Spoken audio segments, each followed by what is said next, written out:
Como ya hemos visto, la Edad Media es el periodo de la historia que dura 1000 años. Este periodo comienza en el 476 con la caída del Imperio Romano de Occidente y culmina en 1453 con la caída del Imperio Romano de Oriente. La pregunta sería, ¿qué había pasado con el Imperio Romano? Como hemos visto en la actividad anterior, este imperio ocupó prácticamente toda Europa, el Próximo Oriente y el norte de África, convirtiéndose en un territorio muy difícil de gobernar. Es por ello que se decidió dividirlo en dos: el Imperio de Oriente, con capital en Constantinopla, más tarde Bizancio, y el Imperio de Occidente, con capital en Roma. Una característica fundamental del Imperio Romano es que eran netamente urbanos, es decir, la población en su mayoría vivía en las ciudades y por ende era allí en donde se concentraban las riquezas.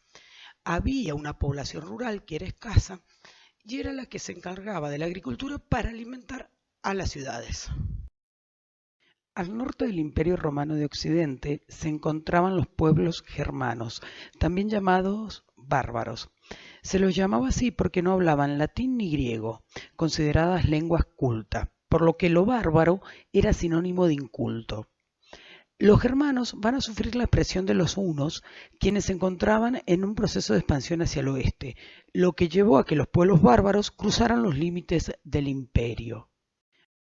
Entonces, el Imperio Romano de Occidente va a sufrir ataques de los pueblos germanos.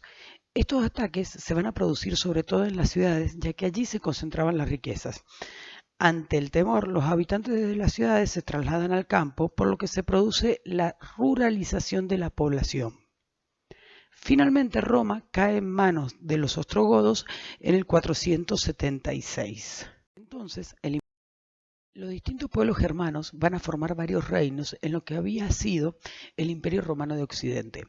Estos reinos van a recibir el nombre de reinos romanos germanos, ya que si bien el imperio había caído, sus habitantes no habían desaparecido y pasaron a formar parte de los nuevos reinos. Es más, los germanos van a adoptar muchos valores y costumbres de los romanos. Por ejemplo, usaron el latín como lengua escrita, adoptaron el derecho romano y sobre todo se convirtieron al cristianismo. Va a ser la Iglesia Católica la que continuó con la unidad mediterránea. Era el punto de unión de todos los nuevos reinos.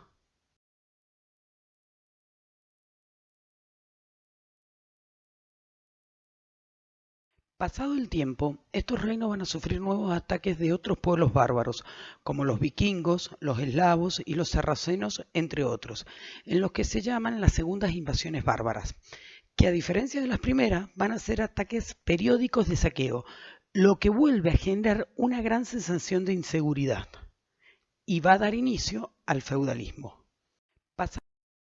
Como conclusión podemos decir que las invasiones de los pueblos germanos provocan la caída del Imperio Romano de Occidente, surgiendo los reinos romanos-germanos, que se caracterizan por la fusión cultural entre romanos y germanos y la unidad mediterránea es mantenida por la Iglesia. Sin embargo, estos reinos van a sufrir nuevas oleadas de invasiones bárbaras, lo que generan inseguridad.